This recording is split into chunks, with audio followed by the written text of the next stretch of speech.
You always think you're safe in the suburbs. Olivia certainly did when she moved into the little house next door with her 2 kids and that golden retriever. She was beautiful, but careless.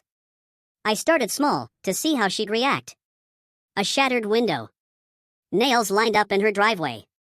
I even filled balloons with a sticky, white goo and launched them at her front door. She thought it was just dumb neighborhood kids. She complained to me over the fence, and I'd just smile and play the concerned neighbor. I'd watch her scrub the vandalism off her siding, shaking with fear, while I stood right on my porch, hiding in plain sight. When the neighborhood became too stressful, she tried to escape to the gym. 5:30 a.m., sharp. But she didn't realize we had the same schedule. I memorized her routine.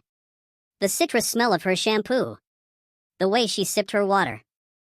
I'd mirror her sets, standing just close enough to make the hair on her neck stand up. When she finally confronted me by the water fountain, her voice was shaking. "Leave me alone," she pleaded. I just laughed it off. I followed her car that morning. She didn't know I had rope, handcuffs, and a utility knife sitting in my trunk. She called the cops, but I talked my way out of it. It's amazing what police will ignore if you just smile. She thought she could outsmart me. She put up 8 high-definition cameras around her house.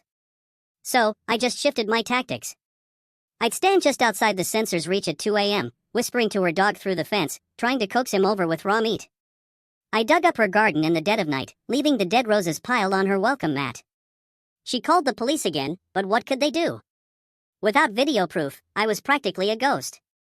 I was driving her insane, and she couldn't do a thing to stop it. Eventually, the paranoia broke her.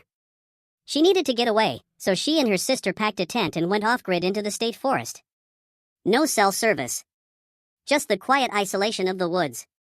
What they didn't know is that I know those trails better than anyone. I let them set up camp before I introduced myself. I asked if they were out there all alone. They lied, said their husbands were coming. So, I went hunting. I jogged the parallel trail, listening to their panicked footsteps as they abandoned their tent and hid in the brush. I let them escape. The chase is half the fun. Months passed. She moved away. Changed her routine. She even got a new job managing a coffee shop across town, desperate for a fresh start. Yesterday, she thought she got lucky finding 3 beautiful, abstract paintings at a local flea market to hang on the cafe walls. She didn't recognize me behind the sunglasses. She has no idea that right now, as she stands on that stool to hang my art, she's pointing a hidden, live-feed camera right at herself. Smile, Olivia. We're meant to collide again.